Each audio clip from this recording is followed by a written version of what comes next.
வாழ்க வையகம் வாழ்க வையகம் வாழ்க வளமுடன்.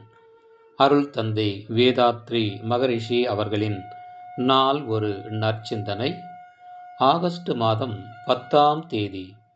தலைப்பு: பெற்றோர் தவம், பிள்ளைகள் நலம். மருத்துவம் என்பது நோய் வந்த பிறகு தீர்ப்பது மாத்திரம் அன்று, நோயே வராமல் காக்கலாம். நோய் என்றால் என்ன? இயற்கையாக நம்முடைய உடலிலே அதன் சுகத்திற்கு, அதாவது உடல் நலத்திற்கு ஏற்ற எல்லாம் அமைந்து இருக்கிறது.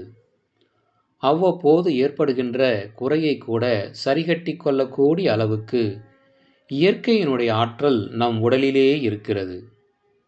ஒவ்வொரு செல்லும் ஒரு இரசாயன சாலையாக வேலை செய்து கொண்டிருக்கிறது நம்முடைய உடலிலே.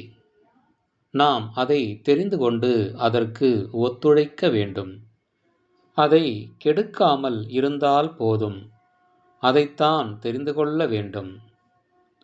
கருவமைப்பு குறித்தும் நன்கு நினைவில் கொள்ள வேண்டும். பெற்றோர்கள் எந்த முறையிலே மனம் உடல் அமைப்பிலே இருக்கின்றார்களோ அதை ஒட்டித்தான் ஒரு குழந்தை உருவாக முடியும்.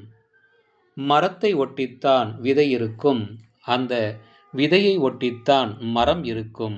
இது தொடர் நிகழ்ச்சி.